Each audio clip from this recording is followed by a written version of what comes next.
नमस्कार, मैं हूं आपके साथ अंजना। आप देख रहे हैं ट्रू बिहार न्यूज की बड़ी खबर, सबसे सर्वाधिक खबरों वाला चैनल। आइए बढ़ते हैं आज की बड़ी खबर पर। अभ्यर्थिता वापसी का अंतिम दिन, 95 प्रत्याशी मैदान में। पूर्वी चंपारण में 95 प्रत्याशी मैदान में, 5 ने वापस लिया नाम। अभ्यर्थिता वापसी का अंतिम दिन, घटकर 95 हुए उम्मीदवार। चंपारण में 12 सीटों पर होगा मुकाबला 95 उम्मीदवारों के बीच। 11 नवंबर को होगा मतदान, 14 नवंबर को मतगणना। जिले में 1300 संवेदनशील और 130 महिला संचालन केंद्र तय। अब तक 2200 गिरफ्तारियां, 2 करोड़ से अधिक की बरामदगी। चुनाव तैयारियों की समीक्षा, डीएम एसपी ने दी पूरी जानकारी। Bureau report, Motihari. बिहार विधानसभा आम निर्वाचन 2025 के तहत अभ्यर्थिता वापसी के अंतिम दिन पूर्वी चंपारण जिले में 5 अभ्यर्थियों ने अपना नाम वापस ले लिया। अब जिले की 12 विधानसभा सीटों पर कुल 95 प्रत्याशी चुनाव मैदान में हैं। जिलाधिकारी एवं पुलिस अधीक्षक ने प्रेस कॉन्फ्रेंस कर बताया कि चिरैया, नरकटिया, मोतिहारी, गोविंदगंज और ढाका विधानसभा क्षेत्रों से एक प्रत्याशी ने नाम वापसी की है। जिले में कुल 142 नामांकन पत्र दाखिल हुए थे, जिनमें से 42 रद्द हुए और 5 अभ्यर्थियों ने नाम वापस लिए। जिलाधिकारी सौरभ जोरवाल ने बताया कि जिले में मतदान 11 नवंबर और मतगणना 14 नवंबर को होगी। मतदान सुबह 7 बजे से शाम 6 बजे तक होगा। जिले के 4095 मतदान केंद्रों में से 1300 को संवेदनशील और 130 को महिला संचालन केंद्र के रूप में चिन्हित किया गया है। प्रत्येक विधानसभा क्षेत्र में एक मॉडल और दिव्यांगजनों द्वारा संचालित मतदान केंद्र बनाया जाएगा। पुलिस अधीक्षक स्वर्ण प्रभात ने जानकारी दी कि अधिसूचना जारी होने के बाद अब तक 2200 गिरफ्तारियां हुई हैं और 2 करोड़ रुपए से अधिक की बरामदगी की गई है। साथ ही 26 हथियार, 156 गोलियां और 20,000 लीटर से अधिक शराब जब्त की गई है। प्रेस वार्ता में नगर आयुक्त, सहायक समाहर्ता और अन्य अधिकारी भी मौजूद रहे। Bureau report, Motihari. हो रही है और विड्रॉल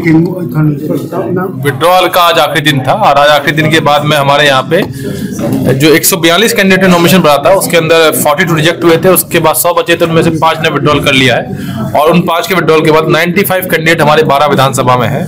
रक्सौल के अंदर 5 कैंडिडेट हैं, सुगौली में 5 हैं, नरकटिया में 6 हैं, हरसिद्धि में 6 हैं, गोविंदगंज में 8 हैं, केसरिया में 10 है, कल्याणपुर में 11 है, पिपरा में 11 है, मधुबन में 8 है, मोतिहारी में 9 है, चिरैया में 6 और ढाका में 10 है। ये कुल कैंडिडेट हमारे 95 हैं जो कि चुनाव लड़ रहे हैं। सभी के साथ में हम लोग कल मीटिंग करेंगे और मीटिंग करके हम उनको आगे की जानकारी देंगे, चुनाव की प्रक्रिया की जानकारी देंगे। जो रजिस्टर्ड पार्टी हमारी है, मान्यता प्राप्त पार्टी, उनको फ्री ऑफ कॉस्ट हम लोग इलेक्टोरल रोल की कॉपी उपलब्ध कराएंगे और उनके कैंडिडेट को हम लोग उपलब्ध कराएंगे और बाकी लोग भी सशुल्क उसको ले सकते हैं। इन सभी के साथ में हम लोग बताएंगे कि इनको 3 बार, चुनाव से पहले 3 बार अपने जो आपराधिक मामले हैं उनकी सूची अखबार में छपवानी पड़ेगी। पहला प्रकाशन इनको अगले 4 दिन में करवाना है, उससे अगला प्रकाशन उससे अगले 4 दिन में और फिर चुनाव होने से पहले एक और करवाना है। 3 बार प्रकाशन को करवाना है, ये लोग करवाएंगे। इनके जितने भी खर्चे होंगे चुनाव के, इनको एक विशेष अकाउंट खुलवाया, सभी लोगों ने स्पेशल अकाउंट खुलवाया, उसी से करना है और साथ में एक रजिस्टर मेंटेन करना है। इसके अलावा समय समय पर हमारे एक्सपेंडिचर ऑब्जर्वर इनसे मीटिंग करेंगे और इनके एक्सपेंडिचर की चीजों की जांच करेंगे, जांच करवाएंगे अपनी टीम के साथ में, वो भी चलेगा। हमारे यहाँ पे 12 general observer, 4 expenditure observer, 1 police observer आ चुके हैं। वो सभी व्यवस्था देख रहे हैं, उनका नंबर भी प्रकाशित किया गया है और सभी लोगों को जानकारी दी गई है, उनसे भी कोई भी संपर्क कर सकता है। सी विजिल ऐप के माध्यम से भी एमसीजी की शिकायत की जा सकती है और आने वाले समय में जो अगले हमारे पास लगभग 17-18 दिन है, उसके अंदर हम लोग ईवीएम कमीशनिंग, पोलिंग पार्टी की ट्रेनिंग, व्हीकल सेल का अरेंजमेट, ये बैलेट पेपर की पोलिंग, ये सभी चीज पूर्ण करा लेंगे और इसके बाद में हम लोग 11 तारीख को हमारा मतदान है, जिसकी तैयारी हम लोग कर रहे हैं। मतगणना केंद्र कहाँ बनाया? मतगणना केंद्र हम लोगों ने 2 जगह बनाया है। 6 विधानसभा जो कि हमारी ईस्ट चंपारण लोकसभा के अंदर पड़ती है, उनका मतगणना केंद्र हमारा एमएस कॉलेज में है और बाकी 6 विधानसभा का हमारा डाइट में है। हरसिद्धि, गोविंदगंज, हमारा केसरिया, कल्याणपुर, पिपरा और मोतिहारी, ये हमारा एमएस कॉलेज में है। बाकी शेष विधानसभा हमारी डाइट के अंदर, इस बार अब डाइट छतौनी है, उसके अंदर हम लोग इसकी काउंटिंग इस बार करवाएंगे। ईवीएम डिस्पैच के लिए हमारे यहाँ पे 12 लोकेशन से ईवीएम डिस्पैच हो रही है। सभी जगह पे हमारे यहाँ पे लगभग 29 तक हम लोग ईवीएम भेज देंगे और उसके बाद में इंजीनियर जो आएंगे हमारे और हमारे सभी कैंडिडेट या उनके एजेंट रहेंगे, उनके साथ में उनके सामने हम लोग ईवीएम की कमीशनिंग करवाएंगे। कमीशनिंग पूर्ण करके उस ईवीएम को बूथ पे भेजा जाएगा और फाइनली वो सभी ईवीएम काउंटिंग सेंटर पे आएंगी और सभी जगह जहां भी ईवीएम का मूवमेंट होगा या जहाँ भी ईवीएम को स्ट्रांग रूम में रखा जाएगा, कैंडिडेट की उपस्थिति हम लोग अनिवार्य कर रहे हैं। तो पोस्टल के बारे में बता दें। पोस्टल बैलेट के अंदर हमारे यहाँ पे 3 तरह के पोस्टल बैलेट हमारे पास में प्राप्त होंगे। एक तो सर्विस वोटर के जो पोस्टल बैलेट बाई पोस्ट प्राप्त होंगे, उनको एक स्ट्रांग रूम में रखा जाएगा जो कि आरओ के ऑफिस में रहेगा, जिसकी जानकारी कैंडिडेट को रहेगी और उसमें सीसीटीवी सुरक्षा व्यवस्था और कैंडिडेट की उपस्थिति में हम लोग खोलते रहेंगे उसको। डेली उसमें पोस्ट ऑफिस से मतदान आएंगे जो कि सर्विस वोटर के आते हैं। इसके अलावा जो हमारे एब्सेंटी वोटर है उसमें दिव्यांग वोटर है और जो 85 प्लस वाले वोटर है, लगभग 180 आवेदन हमारे पास में आए हैं जिनके हम वेरिफिकेशन करवा रहे हैं और उनका वेरिफिकेशन होने के बाद में उनको मतदान करवाने के लिए उनकी टीम जाएगी, दो बार टीम जाएगी। उनका जो बैलेट है उसको हम लोग ट्रेजरी में मंगाएंगे, ट्रेजरी में भी स्ट्रांग रूम रहेगा और वहाँ पे भी सारी व्यवस्थाएं रहेंगी। इसके अलावा जो हमारी पोलिंग पार्टी है, बाकी कर्मी है, वो भी मतदान करेंगे अपने ट्रेनिंग के दौरान, तो उनका भी मतदान हम लोग इसके अंदर करवाएंगे और वो करवाने के बाद में वो भी ट्रेजरी में स्ट्रांग रूम में जाएगा। सारे हमारे पोस्टल बैलेट मतगणना के एक दिन पहले सेंट्रलाइज करके ले आए जाएंगे और उसकी जानकारी कैंडिडेट को दी जाएगी। कैंडिडेट की उपस्थिति में मतगणना हमारी 14 तारीख को है, तो 13 तारीख को सारे हम हमारे बैलेट पेपर को सभी आरओ के ऑफिस से यहाँ पे ले आएंगे।